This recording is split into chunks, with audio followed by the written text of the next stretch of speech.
Yeah, I mean, now being on, really like a truly American team coming and racing on American soil, I think it just provides a different feel and a different level of motivation.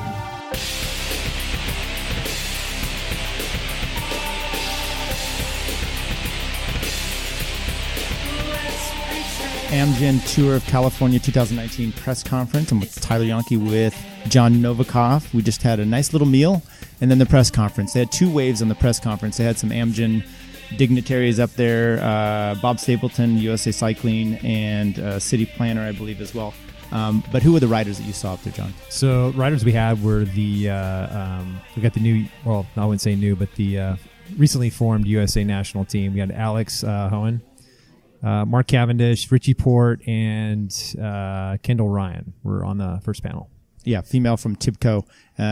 So any takeaways you got from those first few guys and gal that were up there? Yeah, I think look, these guys aren't going to reveal a ton about what their plans are for the week, but I would say there was some interesting banter back and forth with one of the media representatives with Mark Cavendish when they're talking about, I mean, the question came out was, the recent news about Marcel Kittel deciding to take a break from cycling. And so, they're trying to, ask Mark Cavendish about his response and his comments about that. And, it's interesting to see, guys at that level try. I think they just realize that, most people aren't going to get it or understand where they're coming from. And so you can kind of see the resentment in his eyes and in his discussion about, hey, I'm going to give you kind of my 2 cents, and then I just don't want to talk about it anymore. Yeah, it was interesting that he had gone to social media about it, so they felt free to actually talk to him.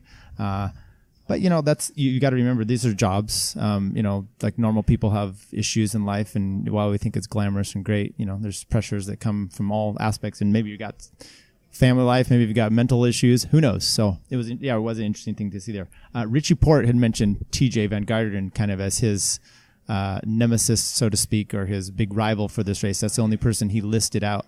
Any takeaways from that comment?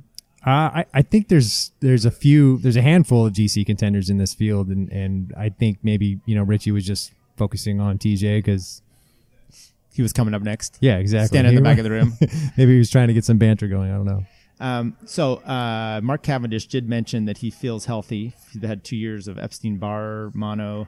And he's actually feeling good. Finally had his last blood test that is healthy. Yeah, but he did say that the blood test revealed that it's not like he had a glowing bill of health. He said he was just not sick. He finally was at his blood levels were at the point where he was deemed not sick. Right. So it will be interesting to see, especially day one, kind of where he's at and if he's been able to build off of not being sick status enough to get a win on the first day in California. A lot of pressure because he's got a lot of wins here, and not a ton of sprinters. Kittel's not here, obviously, as we mentioned, but in the next wave, Nacer Bouhanni was one of the sprinters. So, okay. Next was Kendal Ryan. She's from Ventura, so she's pretty excited because it's in her hometown. Her and her sister. She won stage 1 last year. We talked to her. You can check that interview back out. Best looking person on the podium, I must say, just hands down. It was an easy job. But it'll be interesting to see what she does. I looked at her results. She's not done too great this season. Had one finished race from Pro Cycling Stats, and it was a 22nd. Everything else was DNF. But it's all, the classics, Strade Bianca, Liège, all those ones. So who knows what her role is. But yeah, and this is really in her backyard. She knows this courses. She knows the terrain. She knows, as she was saying, she knows every nook, cranny, crack, bump, and pothole on this. When you first heard that the Amgen Tour of California was coming to Ventura, what was your first reaction? What was the first thing you did? Probably scream really loud. No, I am really excited that it's in Ventura. My sister is also racing, so the both of us get to have a hometown race, and that never happens, so it's extremely special for both of us. How well do you know the finish line? Have you been down like there? The back of my hand. You've been down there. I know where every pothole is and crack in the road. Is the course, obviously you know the course well. Is it good for you? I mean, the approach to the line, the sprint, obviously we're expecting a sprint stage there. Oh, yeah, a sprint. Well, it's a lot of climbing, and I think it's going to be a very fast race, especially with, the amount of riders we're going to have on the roads. But yeah, this finish is going to be, I don't know. For me, I'm not expecting a whole lot out of myself. We have other riders that are riding really well right now, especially Britta Chapman, and she just won Tour of the Gila, so definitely gonna try to keep her in position, do the best I can. But yeah, maybe get lucky with the stage win or podium would be awesome, and maybe sprint. Talk a little about that balance for your TIBCO team, working as a team worker for someone like Brody who has GC ambitions, but trying to get stage wins as well. How do you toe that line between the leader and a team worker? Yeah, it's kind of hard. I mean, for me, the GC is more important. So, yeah, I mean, I would in heartbeat sacrifice myself for her. And yeah, so she's got a good team for that too. And then last one, you mentioned first up, Alex Hoehn. Just seems to be glad to be here, excited for the opportunity, and it will be pretty cool to see the USA cycling team kind of get in their chance with some of these guys. And without their big sprinters that you normally see come into this race, Travis McCabe, his teammate, could have a good chance. Yeah, agreed. Okay, so the second wave that came up, we had Nacer Bouhanni, rides for Cofidis, French rider. We had Tejay Van Garderen. We had Peter Sagan, George Bennett, and Evan Huffman. We had to use a translator for Nacer Bouhanni. Did you think the translator did a good job? I think he did a good job, but I think the questions were pretty single answer questions for Bouhanni. He nailed them pretty good. Yeah, Brad Sonner was doing the announcing and the questioning there, and you're right. You could, and he did look like at one point he was going to fall asleep. Yeah, not while the questions were to him, but he might have been texting, maybe looking down. I don't know. Yeah, so look, I think he has a good chance, and he really does. He's never been here, never been to this race. He said that he was looking forward to trying to get in a win. He needs one. He hasn't had a win this season. He's pretty famous for kind of going off half-cocked and punching people in hotel rooms and some other Johnny Depp style stuff. So we'll see how he manages here in California. He seemed pretty mellow today. Yeah, too much so. TJ, he looks to be, he's typical TJ. I feel fine mentally. I'm in the right place. No, I don't want to name any rivals because I might not name someone. Anything that you got from TJ? He did. The question was brought up from Neil about whether he was gonna, if he could build a course, would he include a TT in it? Because this year doesn't have the individual time trial, right? Where he, a lot of people feel like he has the advantage. He seemed to defend that question pretty adamantly. That no, even if there was, sure, it'd be nice to have a TT, but I didn't win the tour because of the TT. I already had a lead going into it. Right, so. That was several years ago. Although last year, that was not the case because he lost it on the first climb, regains it on the time trial, and then lost it again drastically going into South Lake Tahoe. So yeah, but you're right. He's very political about the way he talks, and it's almost like he's been groomed by Sky. But I guess BMC kind of brings you up the same way. Right. And he wouldn't pick any rivals. So yeah. Whereas then you have Peter Sagan who just wings it. He's fine. No pressure from him. He loves California. Yeah. Any revelations from him? I got that he was ready to go, feeling good, not going for GC, and that he was almost like lamenting the fact that he had won GC here one time. Right. Yeah. And no, it sounded like he's put in some rest time. So whether he's recovered physically, mentally from whatever he's dealing with, he could be pretty fresh or. I think the jury's out on that. We'll see that when the wheels start turning.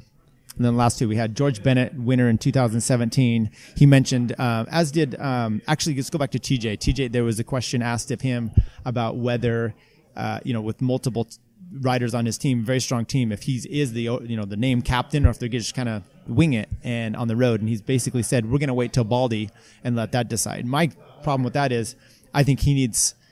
And I don't think he gets it, but maybe he needs some sort of advantage going into Baldy because he doesn't have the time trial. George Bennett had taken the advantage when he won in 2017, going over Hamilton with Squeens and those guys. But he mentioned the finish is just a little bit different, extended into Morgan Hill, where I don't think that's possible. Looks like it's going to come down to Baldy for GC then. That seems to be the consensus from all the contenders. That's really what they say. It's all going to come down to Baldy. Newsflash. Richie Porte mentioned that they asked him if he had done Baldy. He said no, but last year he's like, it looked rough when TJ lost his jersey going up there last year to Burnell. Well, they didn't do it last year, so I think he's new to California. Baldy is the same thing as Hamilton, is the same thing as South Lake Tahoe. It all looks the same. Right. I don't think he really cares. So Bennett, he looks good. He did lament the fact that Sepp Kuss had got taken away at the last moment to go to the Giro.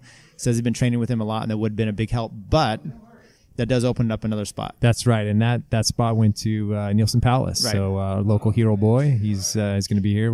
We're big fans of him, so it'll be great to see him. Right. So Nielsen, and then another local that was the last one up there was Evan Huffman, Sacramento native, grown up out there in El Dorado Hills, I believe. So he is looking for stage wins, and he said hopefully the KOM jersey. Yeah. Now, according to him, Rally doesn't really have a GC contender, so. They said they're kind of he's got a free pass to kind of go after whatever he wants to do. So get in breaks, take advantages where he can, and look for stage wins. So he says he may think that they don't have and he probably knows they don't have a GC contender as he thinks, but that team has done well this year in the GC on different pretty good races. And let's just see here. We have the list. So you got Brandon McNulty, Rob Britton. Those two are guys that can definitely ride for GC. I mean, Britton a few years ago won the Tour of Utah.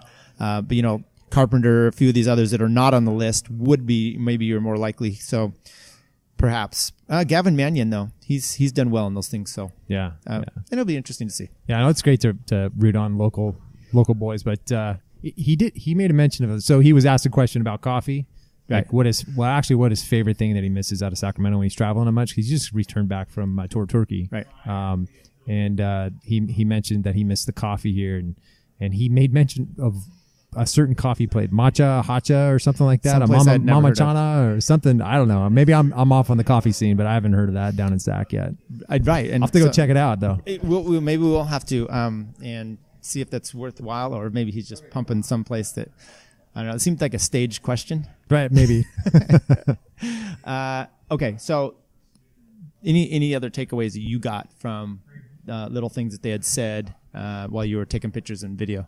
Not at all. I mean, it's each rider's a little different. Each one is more receptive to questions, and others not. So no, it's interesting. It's good. Right. So we don't have a race Sunday. We do have the first one. I'm sorry, it's Saturday. We have the first one on Sunday. Yeah. By the way, I'm not going to be able to predict any GC winners or any jerseys at this point. That's where I was going. Based upon what I saw today. So, well, what you did see was the Master men's roster list. So, no predictions for Sunday. You want to give a nod to Cav or Team Sky is still here apparently, right? Right. So this is one thing we do last year too. We go through the media book and make fun of some of the things that they had, like different nicknames for the city. But in their defense, this is a pretty short term change. So Team Sky is listed in here instead of Team Ineos, but that's been on the. Everyone's known that for a long time. Yeah, and this is a piece of paper that was printed, not even color, so you can reprint that. Okay. No. No. I'm with you. Maybe it's like. Curt was talking about the Nevada City Classic, and they're having trouble updating the flyer because no one knew how to change a PDF. So maybe that's what we got going. This is how you don't get invited back for year 2, 3. Right. How are we gonna get those media passes again? Right. All right. Anything else? No, I'm good. I think. All right. Stay tuned for more. Thank you, everyone. Bye.